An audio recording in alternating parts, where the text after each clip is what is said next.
Ada kemudian 10 orang yang tewas waktu demonstrasi di Bawaslu. Ada 6 orang pengawal Habib Rizik yang dibantai. Semua dalam satu rezim itu. Jadi mulai dari tahun 2019 sampai dengan tahun 2020 itu ada hampir 1.000 orang artinya. Assalamualaikum warahmatullahi wabarakatuh.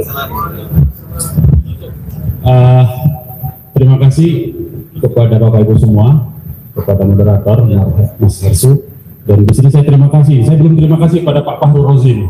Pak Fahru Rozi ini pada saat menjadi Menteri Agama, beliau ini yang menghalangi atau jadi palang pintunya FPI tidak dibubarkan. Tapi begitu tidak setuju, tepuk tangan untuk Pak Fahru Rozi. Terima kasih Pak, karena belum ada secara resmi mengucapkan terima kasih kepada Pak Fahru Rozi. Tapi begitu kemudian seminggu kemudian saya diundang ke rumah dinasnya, seminggu kemudian beliau diberhentikan oleh Jokowi. Benar Pak Juga ya? Benar. Jadi ini nggak bohong. Jadi betul-betul Pak Fahru Rozi ini apa yang diucapkan sama dengan apa yang ada di kepalanya, apa yang ada di hatinya, saya kira. Itu satu catatan penting. Yang kedua juga Pak Gatot juga begitu sebetulnya dulu waktu 212 lagi rame itu. Nah, saya sebetulnya ada poin pertama yang saya mau sampaikan. Kenapa Indonesia tidak bisa sama dengan Singapura, dengan Jerman, dengan Turki, dengan negara luar lah? Ya karena pemimpinnya itu bengis dan kejam kepada rakyat, tapi dengan pihak asing, negara dalam konteks ya modal maupun negara asing itu menyembah dan inlander mentalnya. Lihat saja beberapa menteri kemarin, Elon Musk itu berfoto ya di belakang kayak dayang-dayang aja gitu, padahal dia menteri itu. Kalau Erdogan tadi kan diusirnya malah duta-duta besar itu. Indonesia nggak berani karena karakter pemimpinnya memang karakter tempe semua. Jadi dia orientasinya itu menyembah kepada pihak luar, menyembah kepada negara asing, menyembah kepada modal asing dan kepada oligark, tapi kepada rakyat itu kejam dan bengisnya luar biasa. Ya, dan itu terbukti misalnya aparat-aparat negara kita ini sudah jadi kacung modal.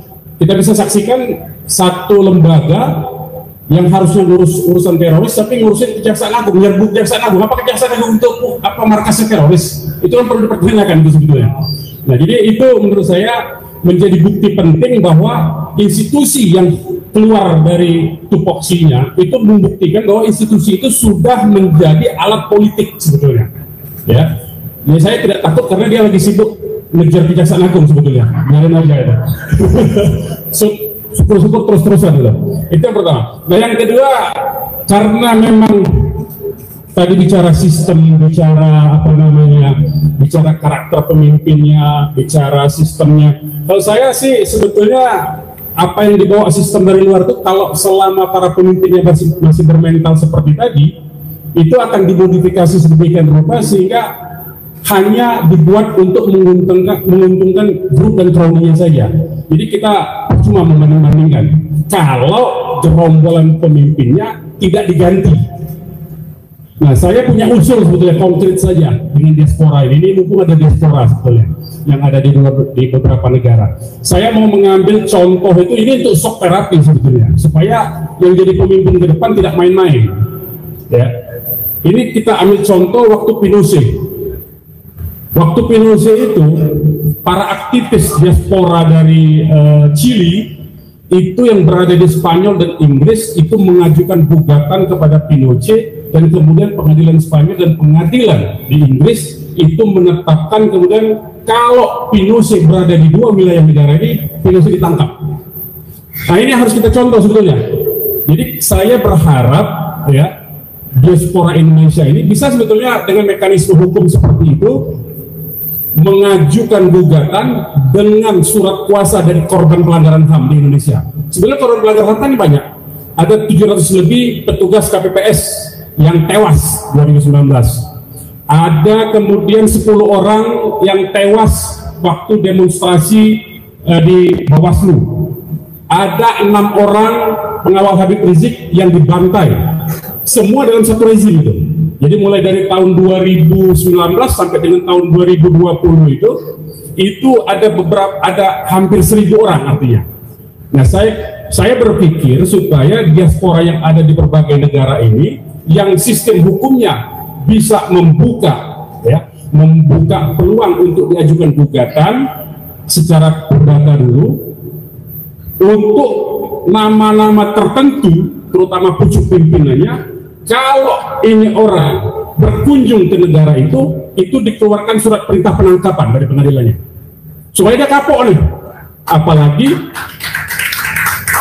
ini harus ada shock terapi, sebab kalau tidak ada shock terapi percuma, dia santai aja. Sekarang semua dia sudah merencanakan 30 tahun ke depan soalnya kekuasaannya. Nah, kalau tidak di shock terapi seperti itu, si cungkring ini, ya, kalau tidak ada upaya untuk penangkapan, ini kan tinggal berapa bulan nih. Saya kira teman-teman di luar negeri bisa punya kesempatan dalam beberapa bulan ini untuk mendaftarkan gugatan di berbagai pengadilan di luar negeri, apakah di Australia, apakah di New York, apakah di Inggris, apakah di Jerman, semua tempat yang memungkinkan. Ya, semua tempat yang memungkinkan. Kalau itu dilakukan, si cungkring saya kira ini akan kalaupun dia tidak ditangkap pada saat kunjungan kenegaraan di luar negeri sekarang, ketika dia pensiun kan berapa lagi bulan lagi pensiun ya? Ketika dia keluar negeri dia ditangkap tuh, beserta beberapa orang kroninya itu. Nah, saya kira ini usulan konkret yang bisa kita lakukan dalam jangka pendek yang memungkinkan. Sistem hukum di luar negeri kan memungkinkan untuk itu. Kalau di Indonesia ini sudahlah, hakimnya bahkan hakim MK pun sudah bisa dipermainkan begitu. Saya sudah tidak ada harapan upaya-upaya hukum di Indonesia nih, karena semua sudah jadi alat kekuasaan, jadi alat modal semua. Nah, jadi kita pindahkan medan tempurnya ke luar negeri. Saya kira begitu, demikian dari saya. Terima kasih. Assalamualaikum warahmatullahi wabarakatuh.